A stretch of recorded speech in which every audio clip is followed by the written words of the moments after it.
আর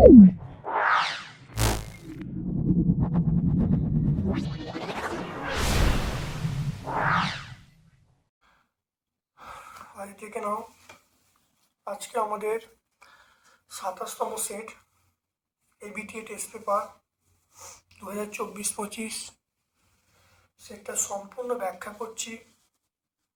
ভিডিওটা প্রথম থেকে শেষ পর্যন্ত দেখো। আশা করি তোমাদের এই ভিডিও থেকে উপকার লাভ করবে। যে কোশ্চেনগুলো কমন সেগুলো আমি আর ব্যাখ্যা করছি না, যে অঙ্কগুলো আগে হয়ে গেছে সেগুলো নতুন করে করছি না। তাই ভালো করে দেখো, অজানা জিনিসগুলো সবই সলভ করে দিচ্ছি।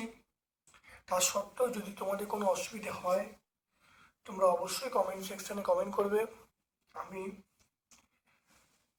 যে প্রশ্নের উত্তর যে উত্তরগুলো তোমাদের অসুবিধা হচ্ছে এটা সলভ করা সত্ত্বেও আমি তোমাদের সলভ করে দেবো। চলে এসো। দেখো, ওজোন স্তর ধ্বংস করে ওজোন স্তর ধ্বংস করে NO2 হল ওজোন স্তর ধ্বংস করে। CO2, P2O5, O2 এগুলো ওজোন স্তর ধ্বংস করে না, তাহলে ওজোন স্তর ধ্বংস করে NO2। 1.2 PV সমান W/এর মাত্রাটি, এখানে এম এর একক আমরা বলবো কেজি পার মোল, গ্রাম পার মোল বা কেজি পার মোল। এখানে গ্রাম পার মোল নেই, তাহলে এখানে অপশন আছে অপশন সি কেজি পার মোল, এটাও হবে। 1.3 কোন গ্যাসটি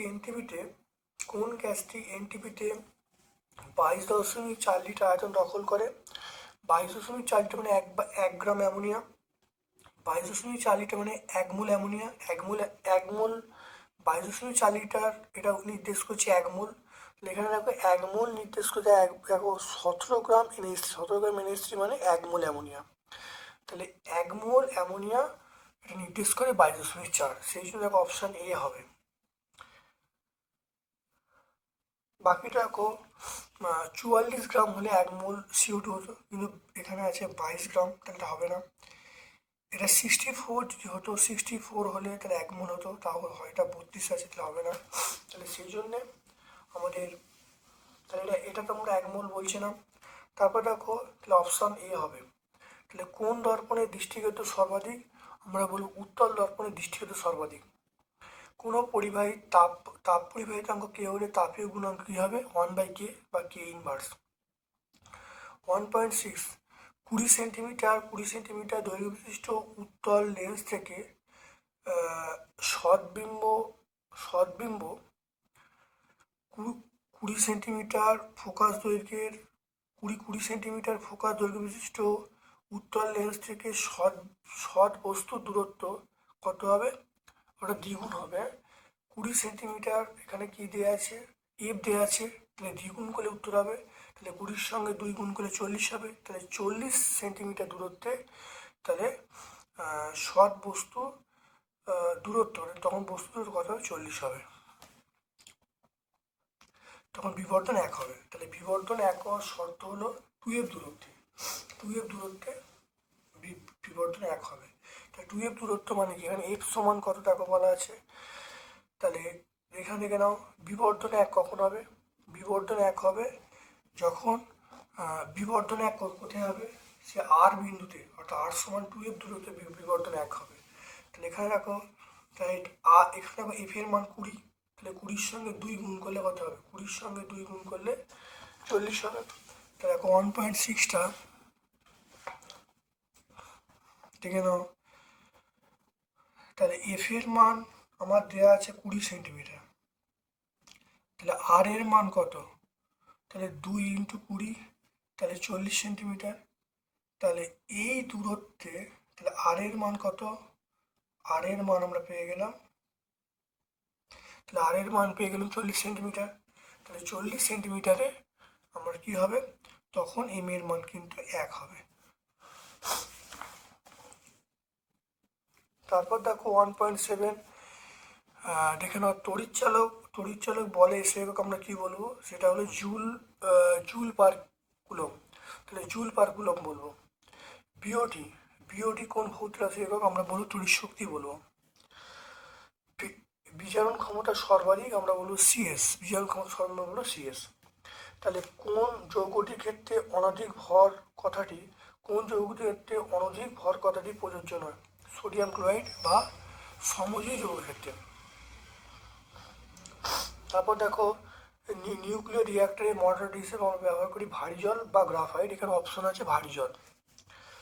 1.2 অর্থাৎ প্রদত্ত কোন মৌলটির আয়নন বিভব সর্বাধিক? আয়নন বিভব সর্বাধিক হিলিয়াম বলবে। হিলিয়ামের আয়নন বিভব সবচেয়ে বেশি হয়। আয়নন শক্তি সর্বাধিক। কার্বন বিজারণ পদ্ধতিতে নিষ্কাশন করে ধাতুর নাম অবশ্যই জিঙ্ক। হ্যাঁ, জিঙ্ককে কার্বন বিজারণ সাথে পৃথক করা যায়। তারপর দেখো অ্যালডিহাইডে উপস্থিত কার্যকরী মূলক আমরা বলবো সিএইচও। কি বলবো? সিএইচও বলবো। তার পিতলের উপাদান সিউ এবং জিডেন। কপার এবং জিঙ্কের উপাদান। চলে এসো তাপন মূল্যের একক। তাপন মূল্যের এসআই একক দেখে নাও। আমরা চলে আসবো 2.1। তাপন মূল্যের এসআই একক আমরা বলবো, সেটা বলবো জুল পার কেজি, এটা বলতে পারি। বা এটাকে এরকমভাবে বলা যায় কিলো জুল পার কেজি। তাহলে আমরা যে কোনো একটা একক বলবো, জুল পার কেজি বা কিলো জুল পার কেজি, এটা এসআই। আর যদি সিজিএসএ বলি তাহলে আর্ক পার গ্রাম, আর এটা হলো আর্ক পার গ্রাম। আমরা বলবো কি বলবো? আর্ক পার গ্রাম।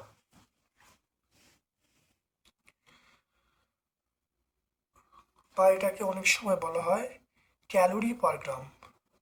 আমরা বলতে পারি ক্যালোরি পার আর্ক পার গ্রাম বলতে পারি, বা ক্যালোরি পার গ্রাম বলতে পারি। তোমরা এসআই পদ্ধতি উল্লেখ, শুধুমাত্র এসআই পদ্ধতিটা লিখবে। তারপর দেখো মিথেন হাইড্রেটের সংকেত অথবা প্রশ্ন দেখে নাও।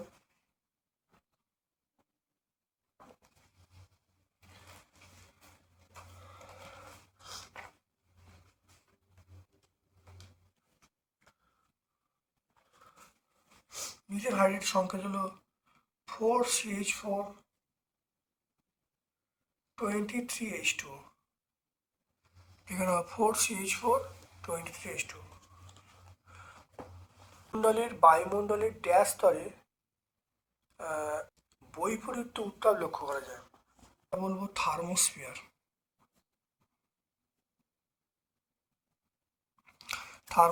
বলবো। তারপর দেখো 2.3 চলে এসো।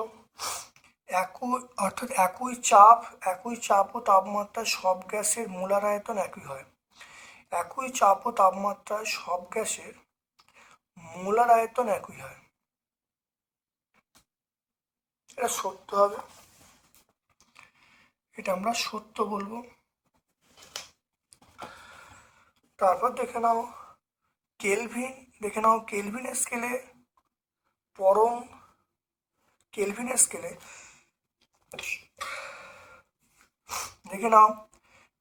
স্কেলে প্রমাণ চাপে জলের স্ফুটনাঙ্ক কত? 2.4 চলে এসো।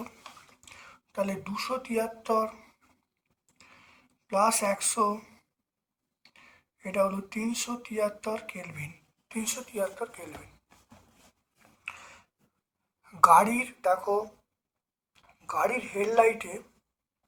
গাড়ির হেডলাইটে আমরা কোন দর্পণ ব্যবহার করি?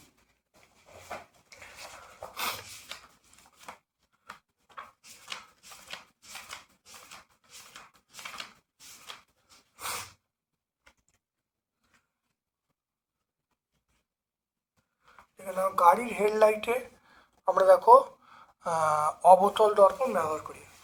গাড়ির হেডলাইটে আমরা বলবো অবতল দর্পণ। 2.5 আমরা বলবো অবতল দর্পণ। গাড়ির হেডলাইটে আমরা অবতল দর্পণ ব্যবহার করি। তারপর দেখে নাও কাঁচের স্ল্যাবে আপাতিত এবং নির্গত রশ্মির মধ্যে কোণ কত? দেখে নাও কাঁচের স্ল্যাবে আপাতিত নির্গম রশ্মির মধ্যবর্তী কোণ কত? প্যারালাল নির্গত হয়, তাহলে অবশ্যই 0 ডিগ্রি হবে। আমরা কি বলবো? 0 ডিগ্রি।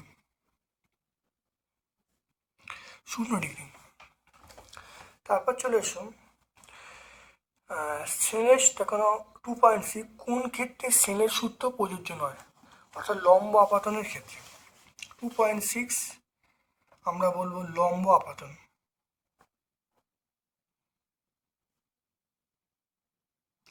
লম্ব আপাতনের ক্ষেত্রে। তাহলে এটা আমরা বলবো লম্ব আপাতনের ক্ষেত্রে। লম্ব আপাতনে 2.6, এটা হলো আমরা বলবো লম্ব আপাতনের ক্ষেত্রে। আচ্ছা, কোন যন্ত্র তড়িৎ প্রবাহমাত্রা পরিমাপ করে? 2.7, এটা হলো আমরা বলবো অ্যামিটার বলবো, অ্যামিটার।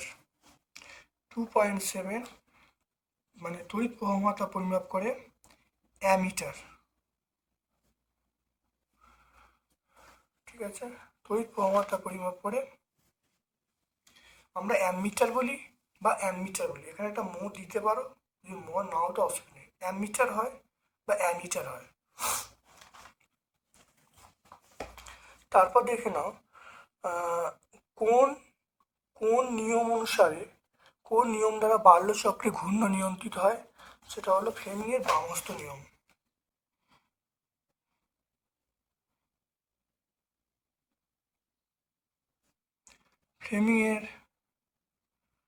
ফ্লেমিংয়ের বামহস্ত নিয়ম, আমরা বলবো ফ্লেমিংয়ের বামহস্ত নিয়ম। তারপর দেখো স্থির আয়তনে, দেখে নাও স্থির আয়তনে নির্দিষ্ট ভরে গ্যাসের চাপ এবং তাপমাত্রা লেখচিত্র কেমন? স্থির আয়তনে নির্দিষ্ট ভরে গ্যাসের চাপ এবং তাপমাত্রা লেখচিত্র। দেখে নাও, চাপ এবং তাপমাত্রার লেখক যখন মূল বিন্দুগামী সরলরেখা, আমরা কি বলবো? মূল বিন্দুগামী সরলরেখা বলবো। তাহলে কি বলা যায় লেখচিত্রের প্রকৃতি? 2.8, আমরা বলবো মূল বিন্দুগামী সরলরেখা।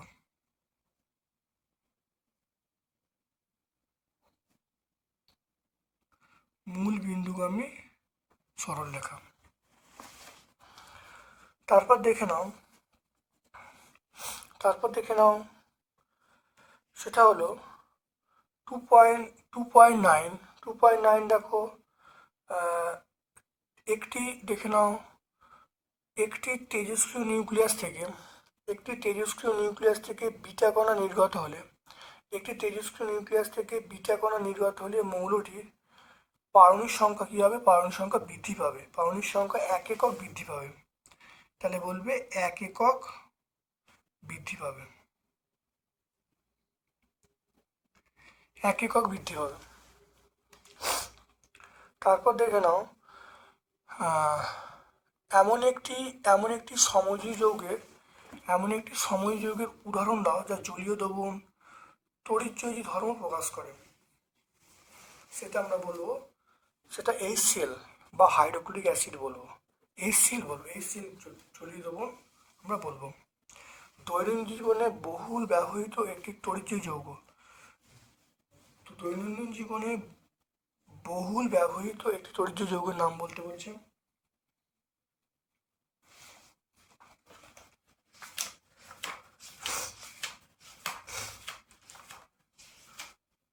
সেটা হলো আমরা বলবো NaCl, নুন, খাবার লবণ বা NaCl আমরা বলবো, সেটা হলো NaCl, সোডিয়াম ক্লোরাইডের জলীয় দ্রবণ আমরা বলবো। তারপর চলে এসো ক্ষারীয়, দেখে নাও ক্ষারীয় মৃত্তিকা ধাতু আমরা বলবো ক্যালসিয়াম বলবে, ক্ষারীয় মৃত্তিকা ধাতু আমরা বলবো ক্যালসিয়াম। এর মধ্যে দেখো ক্যালসিয়াম আছে, তাহলে ক্যালসিয়াম। তারপর দেখো কপারের আকার আমরা বলবো চ্যালকোসাইট, কপার আমরা বলবো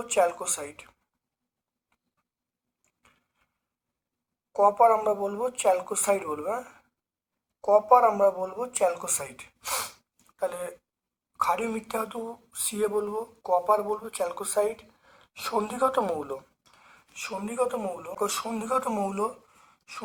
মৌল আমরা বলবো কপার বলবো, তাহলে সন্ধিগত মৌল আমরা কপার বলবো। আর আয়রন বলবো সিটারাইট, আমরা বলবো সিটারাইট।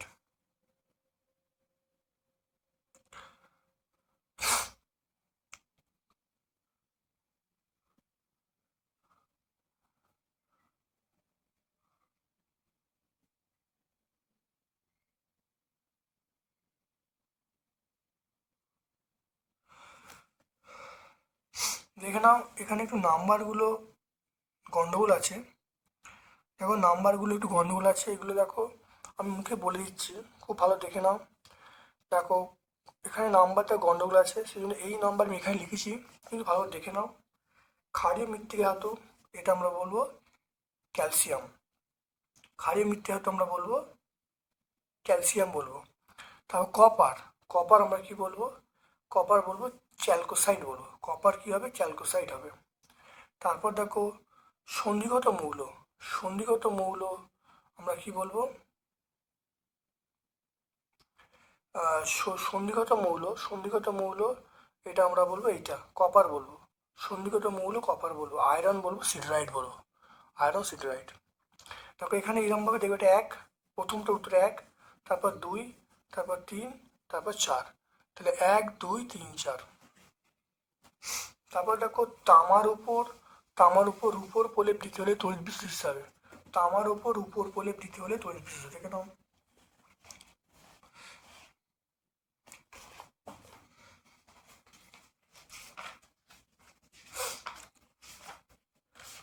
দেখে নাও রূপোর প্রলেপ দিতে হলে আমরা যেটা ব্যবহার করব তড়িৎ বিশ্লেষণ হিসাবে potassium argento cyanide.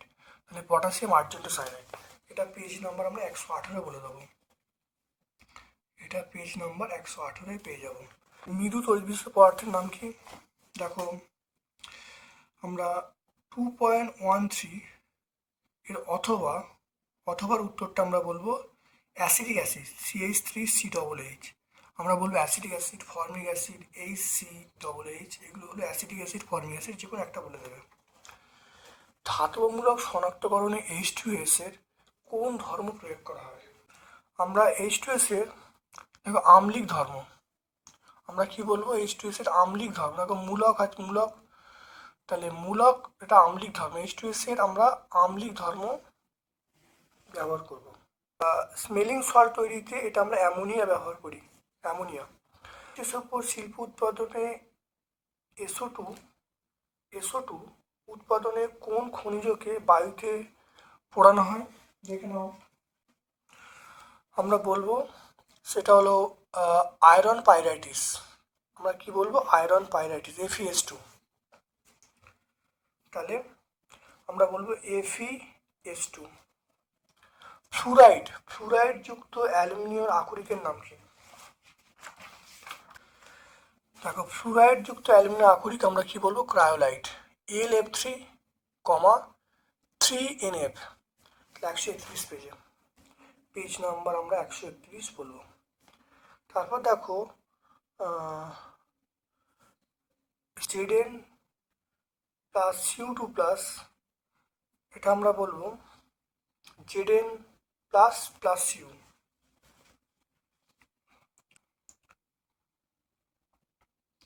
CO2 plus দেখো ইলেকট্রন দেখো গ্রহণ করেছে, তাহলে CO2 প্লাস দেখো ইলেকট্রন গ্রহণ করেছে, তাহলে CO2 প্লাস হলো জারক। তাহলে আমরা কি বলবো? দেখে নাও 2.17, তাহলে CO2 প্লাস এটা হবে জারক, জারক। আর এটা হবে Zn হবে আমরা বলবো বিজারক। মনে রাখবে যারা ইলেকট্রন গ্রহণ করবে তাদেরকে আমরা জারক বলবো। দেখো CO2 প্লাস ইলেকট্রন গ্রহণ করে সিউতে পরিণত হয়েছে, তাহলে সেটা জারক। আর দেখো এটা ইলেকট্রন ত্যাগ করে Zn2 প্লাসে পরিণত হয়েছে, তাহলে Zn হলো বিজারক। কাঁচা ফল পাকাতে আমরা ইথিলিন ব্যবহার করি। ফল পাকাতে আমরা ব্যবহার করি ইথিলিন মানে C2H4, আমরা ইথিলিন ব্যবহার করি।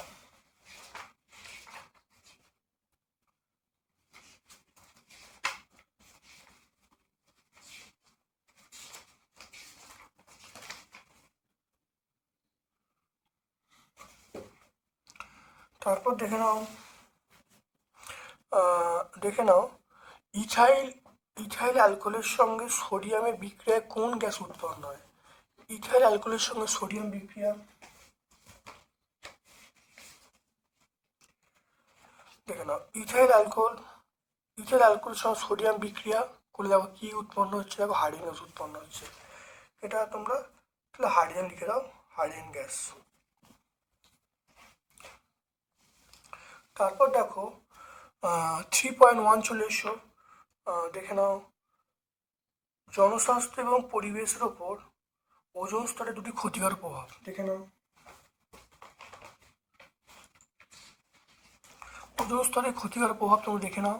এর মধ্যে যে কোনো দুটো পয়েন্ট তোমরা বলে দেবে, মানুষের ওপর, উদ্ভিদের ওপর। দেখে নাও, দুটো পয়েন্ট বলে দিতে হবে। দেখে নাও, পেজ নাম্বার 4-এ আমরা পাবো, পেজ নাম্বার 4-এ পাবো। তারপর দেখে নাও, 273 ডিগ্রি সেন্টিগ্রেড তাপমাত্রায় 1.5 ATM চাপে 6 গ্রাম হাইড্রোজেন আয়তন কত? এরকম অঙ্ক অনেকবার হয়েছে, তবু এবার দেখে নাও, অনেকবার হয়েছে এরকম অঙ্ক, দেখে নাও একবার। 3.2 চলে এসো। দেখো বলা আছে টি এর মান বলা আছে 273 প্লাস 273 কেলভিন 546 কেলভিন। তাহলে পি এর মান 1.5 ATM।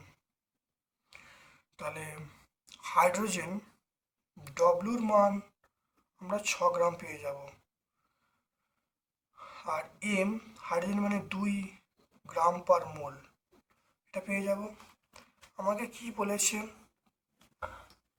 এখানে আর এর মান এই মানটা দেয়া নেই, কিন্তু মানটা অবশ্যই মুখস্থ রাখবে। আর এর মান 0.082, এটা এটিএম লিটার্স কে ইনভার্স মোল ইনভার্স। এটা কিন্তু আর এর মানটা মনে রাখবে, পরীক্ষা দিতেও পারে নাও দিতে পারে। তাহলে প্রত্যেকের মান দেখো আমরা লিখে ফেললাম, দেখে নাও। এবার দেখো সূত্র যেটা পড়বে সেটা হলো পিভি সমান এনআরটি, এনের জায়গায় আমরা বলবো W/M/RT। আমাকে বলেছে আয়তন বার করতে, তাহলে ভি এর মান বার করতে, দেখে নাও। তাহলে এটা বলবো, তাহলে WRT বাই দেখো পি এম পেয়ে গেলাম এখানে, বা ভি এর মান, ডব্লুর মান কত, ডব্লুর মান আমরা 6 বলবো, আর এর মান 0.082, টি এর মান 546, পি এর মান কত, পি এর মান আমরা কত বলবো 1.5, এম এর মান আমরা বলবো 2, এম এর মান দেখো আমরা বলবো 2। তো দেখো ডব্লুর মান দেখো 6, ডব্লুর মান দেখো এখানে 6 পেয়ে গেলাম। আর এর মান 0.082, টি এর মান দেখো বলা আছে, পি এর মান দেখো, পি এর মান 1.5, পি এর মান 1.5, আর এখানে এম এর মান দেখো 2। তাহলে 6 ইন্টু 0.082 ইন্টু 546/15 ইন্টু 2, এটা 10 করে দিই, পয়েন্টে তুলে দিলাম। এরকম করছে দেখো 3, এটা কেন 5, এটা করলে কত হবে 2, সেটা হলো 89.544।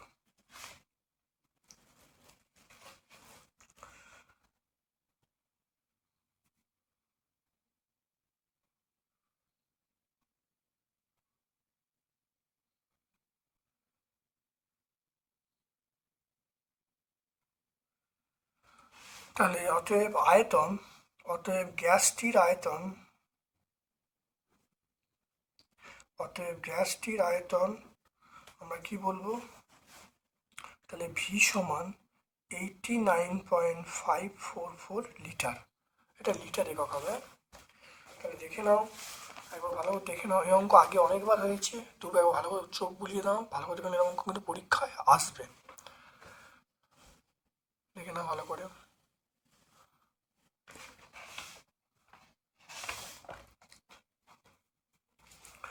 তারপরে দেখে নাও 0 ডিগ্রি সেন্টিগ্রেড তাপমাত্রায় 76 সেমি এইচজি চাপে কোনো গ্যাসের ভর বলা আছে কোনো 76 সেমি চাপে কোনো নির্দিষ্ট ঘরে গ্যাসের আয়তন 500 সেমি কিউব। স্থির উষ্ণতায় চাপ কত হলে আয়তন কত? আয়তন 4 গুণ হবে। দেখে নাও, এরকম অঙ্ক হয়েছে, তবু আরেকবার তোমাদের সুবিধার্থে করে দেখাচ্ছি।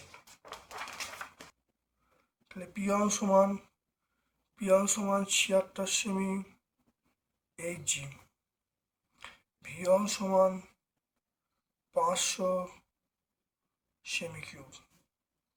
পি2 মান চাইছে, ভি2 মান বলা আছে 4 × 500, 4 × 500 সেমি কিউব। এখানে দেখো উষ্ণতা স্থির বলেছে, উষ্ণতা স্থির মানে বয়েল সূত্র পড়বে। তাহলে বয়েল সূত্রানুসারে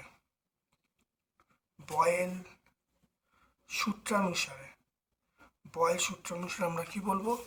P1 সমান P2 আমরা এখান থেকে পেয়ে যাবো P2 মান সমান আমরা বলবো P1 বাই V2।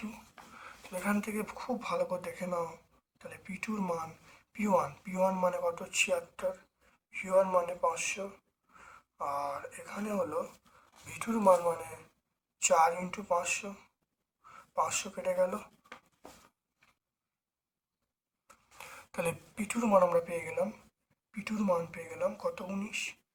তাহলে 19, তাহলে অন্তিম চাপ কত?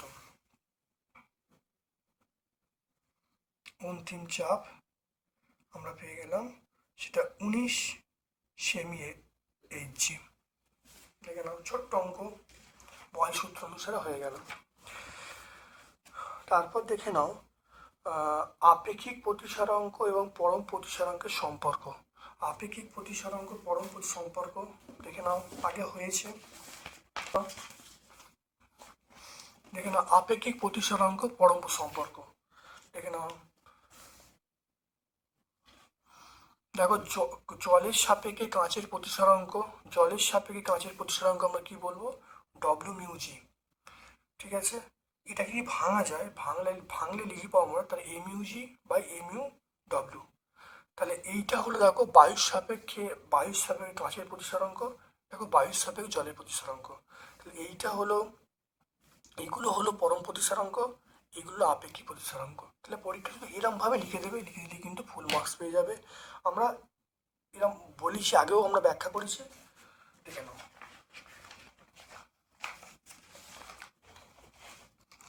তারপর দেখে নাও, অথবা লেন্সের আলোক কেন্দ্র এবং মুখ্য ফোকাস কাকে বলে? দেখে নাও, দেখো লেন্সের আলোক কেন্দ্রের সংজ্ঞা ভালো করে দেখে নাও। লেন্সের আলোক কেন্দ্র দেখতে পাচ্ছ, লেন্সের আলোক কেন্দ্রের সংজ্ঞা খুব ভালো দেখে নাও। লেন্সের আলোক কেন্দ্রের সংজ্ঞা,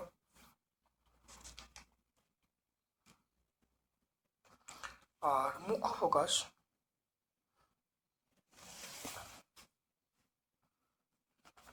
দেখে নাও। মুখ্য ফোকাস সংজ্ঞা দেখে নাও। মুখ্য ফোকাস উত্তর লেন্সের ক্ষেত্রে আমি বলে দেবে। ফ্লেমিংয়ের বামহস্ত নিয়ম লিখতে হবে। ফ্লেমিংয়ের বামহস্ত নিয়ম দেখে নাও। এটা বাম হাতের বৃদ্ধাঙ্গুষ্ঠ তর্জনী মধ্যমা পরস্পর সমকোণে রেখে প্রসারিত করলে তর্জনী চৌম্বক ক্ষেত্রের অভিমুখ, মধ্যমা তড়িৎ অভিমুখ নির্দেশ করলে বৃদ্ধাঙ্গুষ্ঠ পরিবাহীর গতির অভিমুখ নির্দেশ করবে। এটা দুয়ারি গাঙ্গুলি মাইতির 78 পেজ আমরা পাবো। তারপর দেখো এ মৌল, এটা এ একটা মৌল K2 L7, বি একটা মৌল K2 L8 M2। তাহলে যৌগের সংকেত কি হবে? 2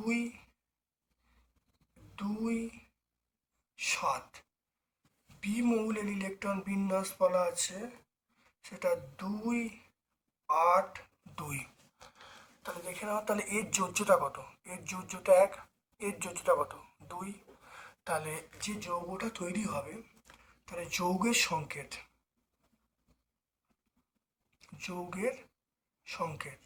যোজ্যতা ইন্টারচেঞ্জ করে, তাহলে এখানে এটা বসবে, তাহলে আমরা বলবো A2B। তাহলে যৌগটা কি হবে? A2B। তারপর দেখে নাও বলা আছে সন্ধিগত মৌলের দুটো বৈশিষ্ট্য লিখতে বলছে। সন্ধিগত মৌলের দুটো বৈশিষ্ট্য,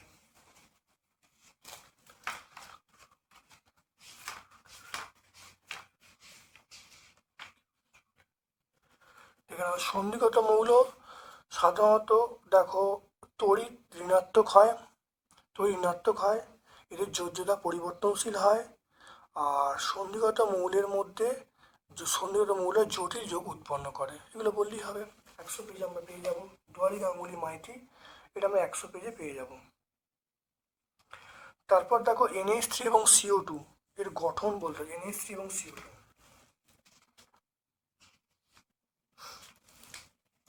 দেখে নাও। NH3 গঠন ভালো দেখে নাও, NH3 গঠন খুব ভালো দেখে নাও NH3। আর CO2 গঠন দেখে নাও, এটা CO2 খুব ভালো দেখে নাও, NH3 আর CO2। তো এটা হলো NH3 লুইস ডট দেখে নাও, এটা NH3। আর CO2 দেখো, এটা হলো CO2। এটা পেজ নাম্বার 108 109 তোমরা পেয়ে যাবে। এটা আমরা 108 থেকে শুরু করে 109 পেয়ে যাব। 3.7 চলে এসো। 1100 সেন্টি তাপমাত্রায় উত্তপ্ত ক্যালসিয়াম কার্বনেটের উপর দিয়ে ইনটু গ্যাস চালনা করলে কি উৎপন্ন হবে সমীকরণ দিতে বলছে, দেখে নাও।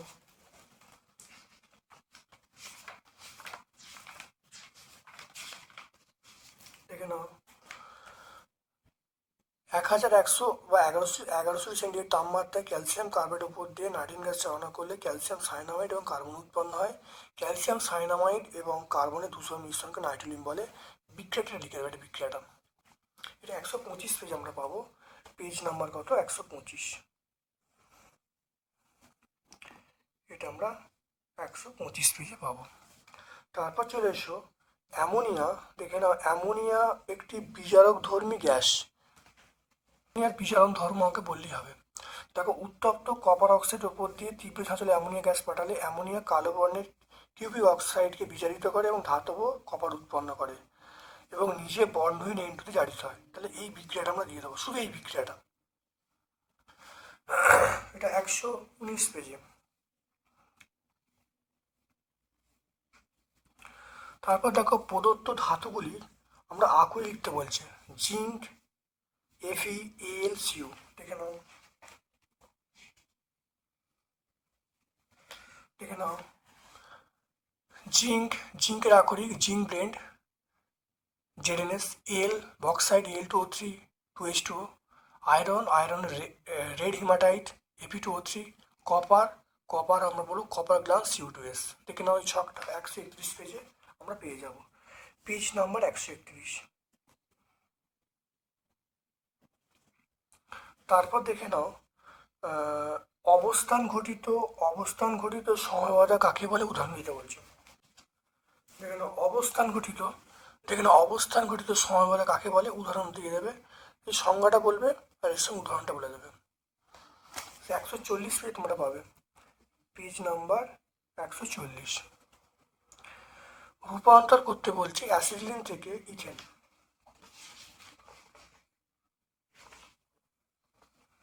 দেখো রূপান্তর করতে বলছে অ্যাসিটিলিন থেকে ইথেন।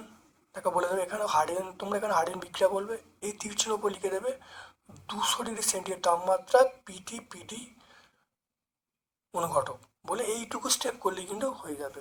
145 পেজে আমরা পেয়ে যাব। এটা দুয়ারি গাঙ্গুলি মাইতির ওয়েব। তারপর দেখো PV সমান NRT সমীকরণ প্রতিষ্ঠা, প্রত্যেকটা পেজে পেজে আছে, নতুন করে এটা বলছি না। তোমরা যে কোনো টেক্সট বই দুয়ারি গাঙ্গুলি মাইতি বা যে কোনো টেক্সট বইটা পেয়ে যাবে, পরীক্ষার জন্য অসম্ভব ইম্পর্টেন্ট। তারপর দেখো 4.2 এসটিপিতে 433.6 লিটার H2S গ্যাস প্রস্তুতির জন্য কত গ্রাম 90% বিশুদ্ধ ফেরাস সালফাইড প্রয়োজন?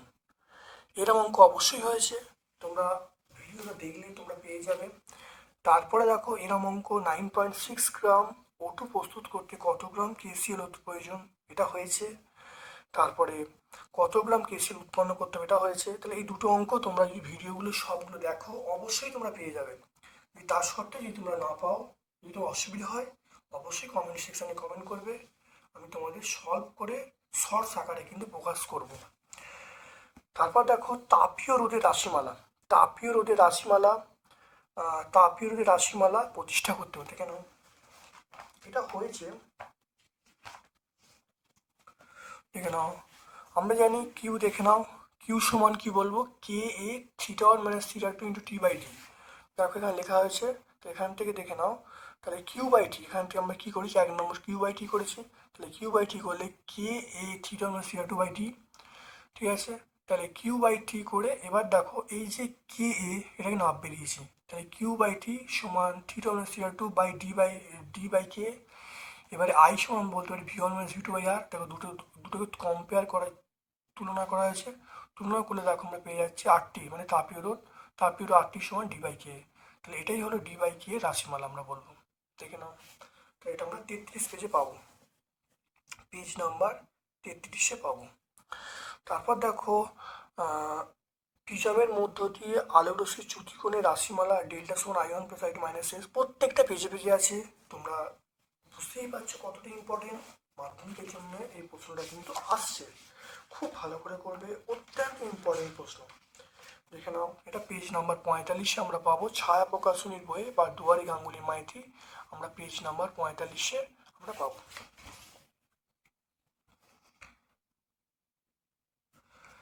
তারপর দেখো লেন্সের ক্ষমতা এবং ফোকাস দৈর্ঘ্যের মধ্যে সম্পর্ক লিখতে বলছে।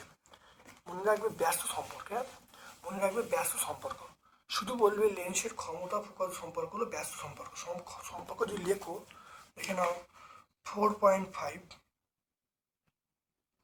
তাহলে বলবে, আমরা বলবো এফ সমান 100/p, বা আমরা বলবো পি সমান 100/f। তাহলে পি মানে ক্ষমতা, এফ মানে ফোকাস দৈর্ঘ্য। পি মানে লেন্সের ক্ষমতা,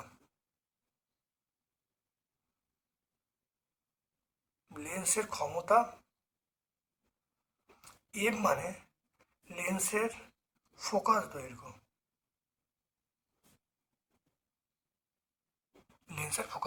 দেখে নাও। উত্তল লেন্সের ক্ষেত্রে অসৎ সমশীর্ষ প্রতিবিম্ব গঠন চিত্র আঁকতে বলছে, চিত্রকে ব্যাখ্যা করতে বলছে। এটা অনেকবার হয়েছে, দেখে না, এই অঙ্কটা মানে বিবর্ধক হিসাবে কি ব্যবহার করবো, একই চিত্র হবে, তাহলে এই ছবিটা আমরা আঁকবো, একে একটু ছোট করে ব্যাখ্যা করে দিলে উত্তর চলে আসবে। এটা 50 পেজে, এটাও কিন্তু পরীক্ষার জন্য অত্যন্ত ইম্পর্টেন্ট প্রশ্ন। এটা পেজ নাম্বার 50-এ আমরা পাবো, পেজ নাম্বার 50। দেখো পরিবাহী রোধ কোন কোন বিষয়ের উপর নির্ভর করে।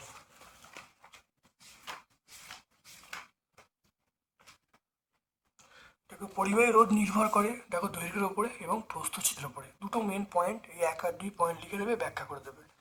তাহলে 66 পেজে আমরা পাবো, 66 পেজে দুটি পরিবাহী তুল্য শ্রেণী সমবায়ে 25 ওহম, সমান্তরাল সমবায় 6 ওহম আছে, এবং বলেছে রোধ দুটির মান বার করতে বলছে। এরকম অঙ্ক আমরা আগে করেছি, কিন্তু মানটা অন্য ছিল, এটা দেখে নাও, আমি নতুন করে এটা করে দিচ্ছি। এরকম অঙ্ক আগে অবশ্যই করেছি, কিন্তু সেখানে মানটা অন্য ছিল। দুটি রোধ, ধরি দুটি রোধ হলো R1 ও R2। আচ্ছা, R1 R2 শ্রেণী সমবায়ের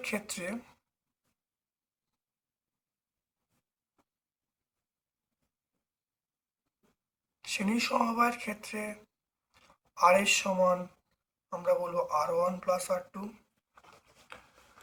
সমান্তরাল সমবায়ের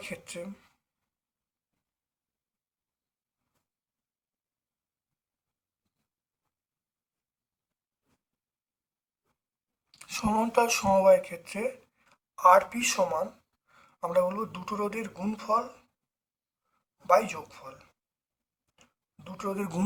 যোগফল, তাহলে এবার অঙ্কটা চলে এসো, দেখে নাও। শ্রেণী সমবায় 25 বলা আছে, সমান্তরাল সমবায় 6 বলা আছে, দেখে নাও ভালো করে। তাহলে আমরা প্রশ্নানুসারে লিখতে পারি,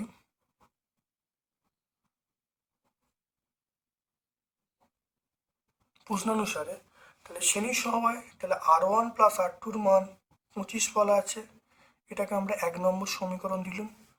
তাহলে এই সমীকরণটা, তাহলে R1 into R2 by R1 plus R2, এই মানটা বলা আছে কত, এটা 6 বলা আছে, 6। এই 25-এর মানটা কেন বসে দিলাম, তাহলে R1 ইন্টু R2, এটা হলো 25, এটা হলো 6, তাহলে এটা হলো R1 ইন্টু R2, এই মানটা আমরা কত পাবো?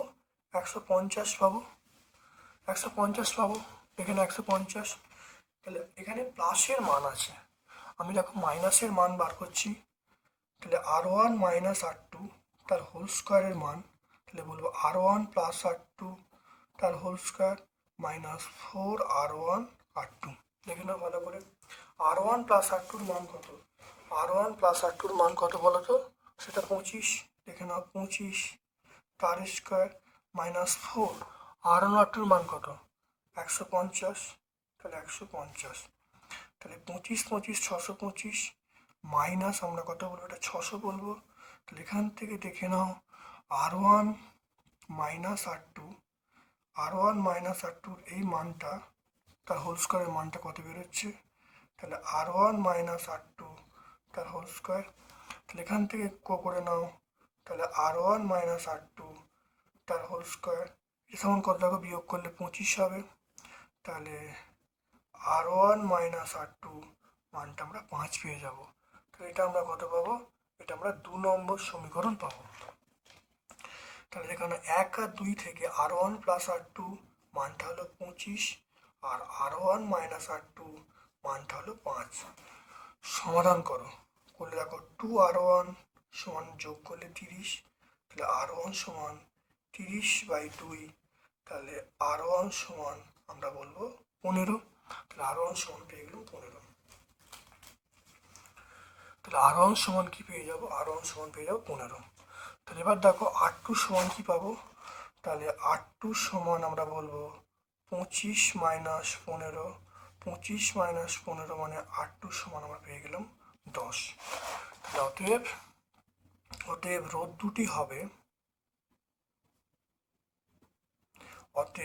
দুটি হবে, সেটা আমরা কি বলবো? একটা 10 একটা 25, তো একটা 10 একটা 15, তাহলে 10 ওহম এবং 15 ওহম। তো এটা অ্যান্সার হয়ে গেল। এরকম অঙ্ক আগে হয়েছে, শুধু মানটা অন্য ছিল। খুব ভালো করে কিন্তু প্র্যাকটিস করবে। টোটাল দেখো সলভ করে দেখালাম তোমাদের জন্য। যদি ভালো লাগে একটা লাইক করবে, তোমার জন্য ভিডিও প্রকাশ করছি, তোমার সকল বন্ধু বান্ধব ইউটিউব চ্যানেলটা শেয়ার করে দেবে। ভালো করে দেখে নাও, পুরো সলভ করে দেখিয়েছি, খুব ভালো করে দেখে নাও।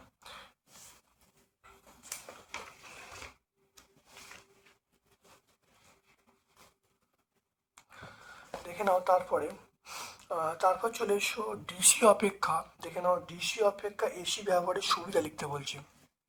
ডিসি অপেক্ষা এসি ব্যবহারের সুবিধা দেখে নাও 4টে পয়েন্ট আছে, তোমরা যে কোনো 2টো পয়েন্ট লিখে দেবে। এটা 82 পেজে তোমরা পেয়ে যাবে। তড়িৎচালক বল কি?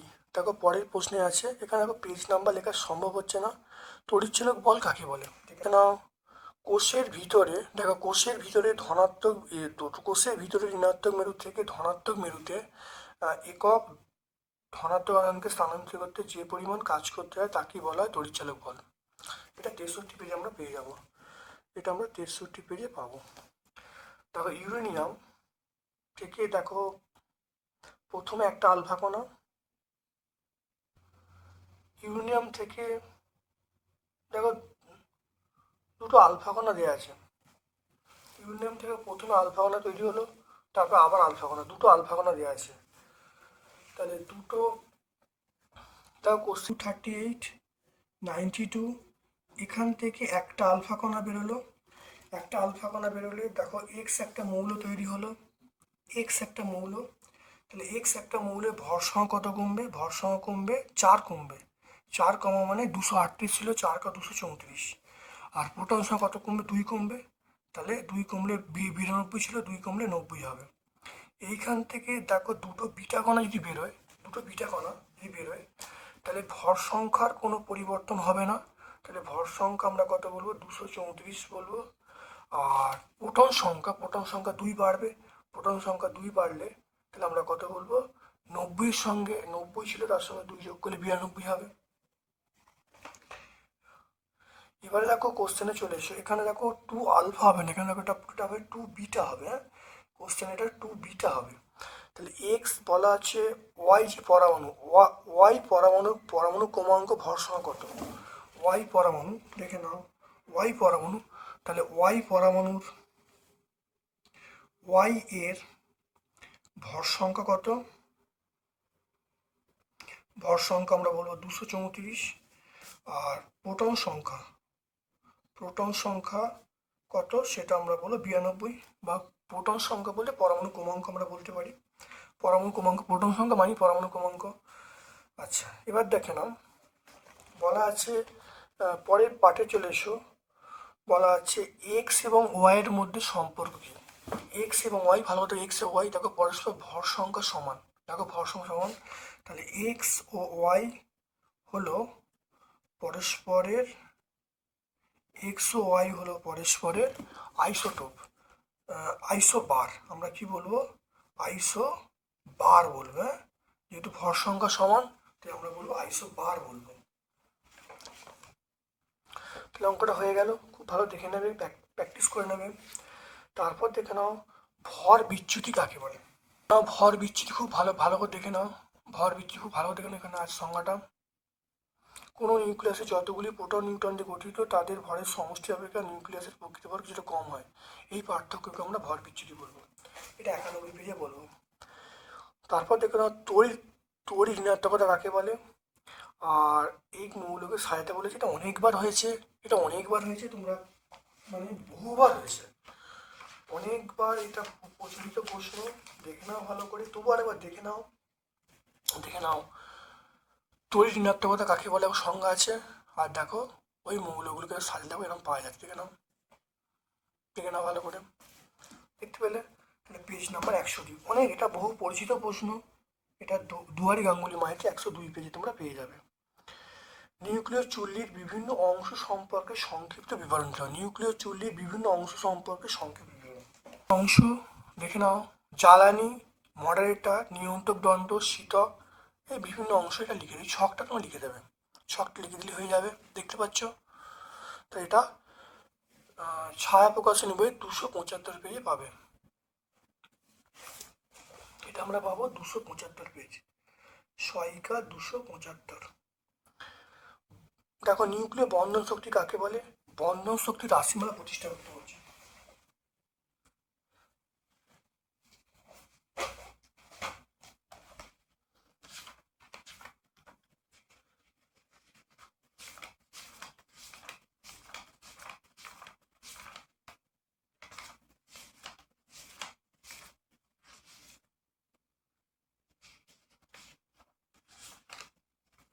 দেখো বন্ধন শক্তি কাকে বলে। দেখো কোনো পরমাণু নিউক্লিয়াসকে ভেঙে ওর মধ্যে থাকা নিউক্লিয়নগুলিকে সম্পূর্ণ স্বাধীন করে পরিণত করতে যে ন্যূনতম শক্তি প্রয়োজন হয় তাকে বন্ধন শক্তি বলে। বন্ধন শক্তি ভালো দেখে নাও, এই সমীকরণ এটা। তাহলে মনে করি কোনো পরমাণু পরমাণু ক্রমাঙ্ক জেড, ভর সংখ্যা এ। তাহলে প্রোটন এবং নিউট্রন এটা হলো ভর, আমরা প্রোটনের ভর এমপি আর নিউট্রন এমএন। তাহলে নিউক্লিয়াসের ভর আমরা কত এম বলবো। তাহলে ভর টুটি আমরা বলবো Z MP plus A minus Z M N minus M, এটা ভর টুটি, তার সঙ্গে সি স্কোয়ার গুণ করলে বন্ধন শক্তি পেয়ে যাব। Page number 91, page number 91। তারপর দেখো স্পর্শ পদ্ধতিতে দেখে নাও, স্পর্শ পদ্ধতিতে সালফিউরিক অ্যাসিড প্রস্তুতির শর্ত লিখতে বলছি। দেখে নাও স্পর্শ পদ্ধতি, দেখে নাও এটা পরিষ্কার লিখে দেবে। পেজ নাম্বার 127, অনেকবার পেজে ছিল, এটা তোমরা 127 পেজে পেয়ে যাবে, 127 পেজে। তারপর দেখে নাও নেজলার বিকারক কাকে বলে। দেখে নাও নেজলার বিকারক। দেখো নেজলার বিকারক হলো, দেখে নাও নেজলার বিকারক হলো পটাশিয়াম মার্কিউরিক আয়োডাইডে জলীয় ক্ষারীয় দ্রবণ, এর সাহায্যে অ্যামোনিয়া শনাক্ত করা হয়। এটা 120 পেজে তোমরা পেয়ে যাবে। এটা নেজলার বিকারক 120 পেজে তোমরা পেয়ে যাবে। অ্যানোড মাঠ কাকে বলে। অ্যানোড মাঠ কাকে বলে, ধাতব পরিবাহী এবং তড়িৎ বিশ্লেষের মধ্যে পার্থক্য লিখতে বলছে। অ্যানোড মাঠ, অ্যানোডে উপস্থিত অশুদ্ধিগুলি অ্যানোডের নিচে কাদার মতো অবস্থান করে অ্যানোড মাঠ বলবো। কখন? ওই কপার ধাতু তড়িৎ পরিশোধনের সময়। এটা 126 পেজে আমরা পাবো, এটা 126 পেজে পাবো, এটা 126 পেজে। ধাতব অধাতব পরিবাহী, ধাতব পরিবাহী তড়িৎ বিশ্লেষের মধ্যে পার্থক্য দেখে নাও। দেখে নাও ধাতব পরিবাহী তড়িৎ বিশ্লেষণ পার্থক্য তোমরা পেয়ে যাচ্ছ। দেখে নাও এর মধ্যে দুটো পয়েন্ট, একটা লিখতে বলেছে তোমরা অন্তত 3টে করে রাখবে। এটা 113 পেজে আমরা পাবো। এটা পাবো 113 পেজে। তারপর দেখো ABC কে শনাক্ত করতে বলছে, এটা অনেকবার হয়েছে, খুব ভালো করে দেখে নাও। C2H5OH, তার সঙ্গে দেখো অ্যালুমিনিয়াম চূর্ণ 350 তাপমাত্রা দেখে নাও।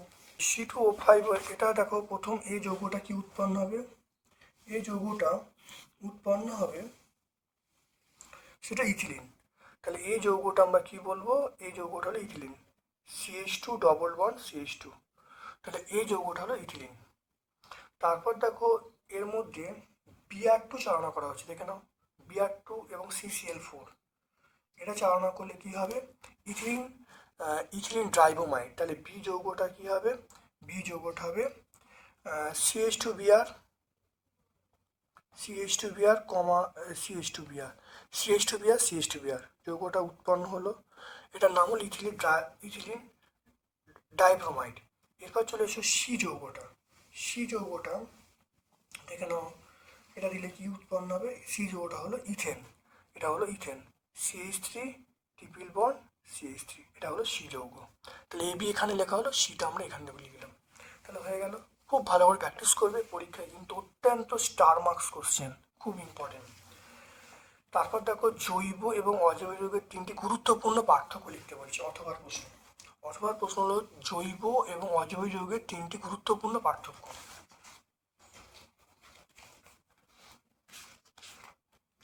দেখে নাও, 1 নম্বর পার্থক্য বলবে জৈব যৌগে কার্বন পরমাণু থাকবেই, কিন্তু অজৈব যৌগে কার্বন পরমাণু থাকতেও পারে, নাও থাকতে পারে।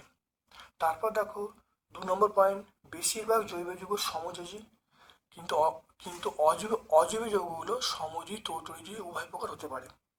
তারপর দেখো জৈব যৌগের আমরা বলবো গলনাঙ্ক স্ফুটনাঙ্ক কম, আর অজৈব যৌগের গলনাঙ্ক স্ফুটনাঙ্ক বেশি হবে। নাম্বার 4 তোমরা বলবে জৈব যৌগের সমবয়বর ধর্ম দেখা যায়, আর এর কিন্তু সমবয়ব অল্প সংখ্যক দেখা যায়। এই কতগুলো পয়েন্ট তোমরা বলে দিলে হয়ে যাবে। পেজ নাম্বার 137, ডুয়াই গাঙ্গুলি মাইতি, এটা পেজ নাম্বার 137 তোমরা পেয়ে যাবে। তাহলে আজকে আমরা দেখো এই সেটটা ব্যাখ্যা করলাম, 27তম সেটটা ব্যাখ্যা করলাম। কেমন লাগলো কমেন্ট সেকশনে কমেন্ট করবে, যদি ভালো লাগে একটা লাইক করবে, তোমার সকল বন্ধু বান্ধব ইউটিউব চ্যানেলটা শেয়ার করে দেবে। খুব ভালো করে ভিডিওগুলো দেখবে, এবং যে পোর্শনটা কমন আমি কিন্তু সেই পোর্শনটা একটু বাদ দিয়ে গেছি। যদি তার সত্ত্বেও তোমাদের কোনো অসুবিধা থাকে তোমরা অবশ্যই কমেন্ট সেকশনে কমেন্ট করবে, এবং আমি তোমার শর্টস আকার এই ভিডিও রিলেটেড করে আমি তো ছেড়ে দেবো।